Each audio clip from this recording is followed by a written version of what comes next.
কি অন্যায়ের বিরুদ্ধে তার জবাব জামাত ইসলামী দিতে পারে।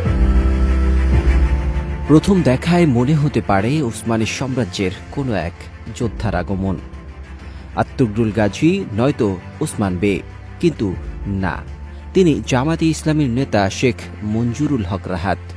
বাগেরহাট ২ আসনের এই তরুণ প্রার্থী এখন রাজনৈতিক অঙ্গনে আলোচনার কেন্দ্রবিন্দু। একসময় আওয়ামী লীগ তাকে এতটাই ভয় পেত যে বছরের পর বছর তাকে জেলে রেখেছিল। এমনকি তার সাহসিকতার কারণে গত ৫ই আগস্টের আগেও টানা ২ বছর তিনি জেলে ছিলেন।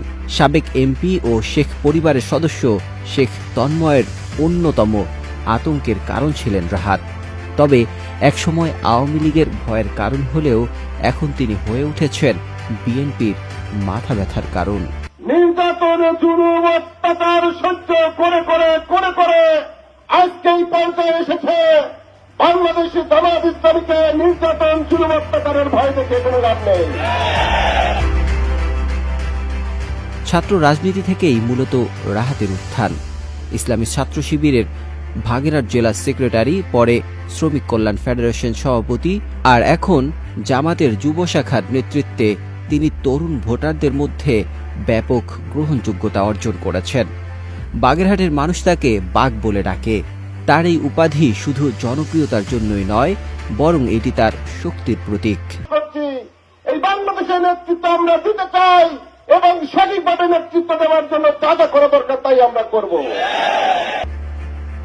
এদিকে বিএনপির ২ ভাই সাবেক এমপি এস এম সেলিম ও সাবেক সভাপতি এস এম সালাম এই আসনের মনোনয়নে লড়ছেন নিজেদের মধ্যেই। তাদের কোন্দল এখন প্রকাশ্যে।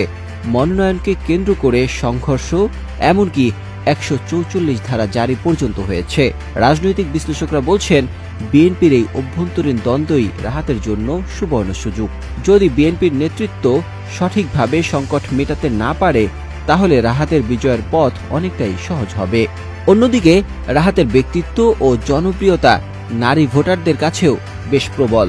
পাশাপাশি জামাতের মহিলা শাখা ও ইসলামী ছাত্র সংস্থা সক্রিয় থাকায় নারী ভোটের বড় অংশই তার পক্ষে যাবে বলেই ধারণা করা হচ্ছে।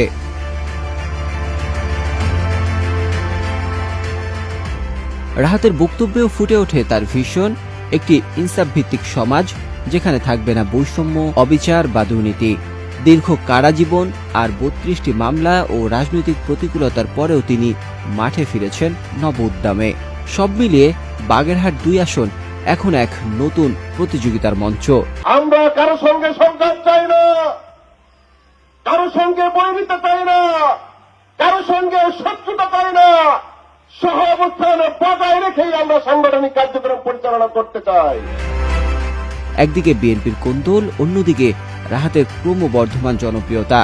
প্রশ্ন এখন একটাই, বিএনপির এই দ্বন্দ্ব কি সত্যি শেখ মঞ্জুরুল হক রাহাতকে সংসদে পৌঁছে দেবে? Desk report, news I.